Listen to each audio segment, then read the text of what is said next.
টিপি অর্কিড দেখে আমরা আবারও দিরাংয়ের পথে পাড়ি দিলাম। ১৩ নম্বর জাতীয় সড়ক ধরে চলতে চলতে চলে এলাম পশ্চিম কামেং জেলার সিংচু ব্লকের ট্যাঙ্গা ভ্যালিতে। এই ট্যাঙ্গা নদীর তীরেই এক সুন্দর শান্ত নাগ মন্দির গড়ে উঠেছে। মন্দিরটি ভারতীয় সেনাবাহিনীর সীমান্ত সড়ক সংস্থার দ্বারা অত্যন্ত সুন্দরভাবে রক্ষণাবেক্ষণা ও পরিচালনা করা হয়। মন্দিরটির পিছনে রয়েছে একটি ইতিহাস।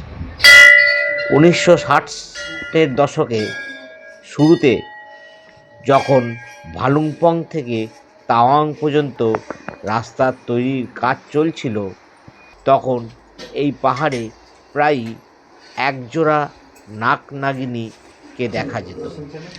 একদিন রাস্তায় তৈরির কাজে ব্যস্ত এক কর্মী পুরুষ নাগটিকে মেরে ফেলেন। লোকবিশ্বাস অনুযায়ী এরপর থেকেই ওই এলাকায় একের পর এক ধস নামে এবং পাথর ভেঙে পড়ে, দুর্ঘটনা ঘটতে শুরু করে, রাস্তা তৈরির কাজ পুরোপুরি বন্ধ হয়ে যায়। ক্ষুব্ধ নাগটিকে শান্ত করতে এবং দুর্ঘটনার হাত থেকে বাঁচতে ১৯৬৬ সালের মেজর কে রামাস্বামীর নেতৃত্বে এখানে নাগ মন্দির প্রতিষ্ঠিত করা হয়। মন্দির প্রতিষ্ঠা হওয়ার পর রাস্তার তৈরির কাজ সফলভাবে শেষ হয়। আজকের এই প্রতিবেদনটি কেমন লাগলো অবশ্যই কমেন্ট করে জানাবেন। লিংক ও শেয়ার করতেও ভুলবেন না।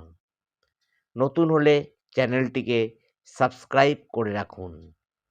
আজ এই পর্যন্তই, আবার দেখা হবে অন্য কোনো ভিডিওতে। ভালো থাকবেন, সুস্থ থাকবেন। নমস্কার।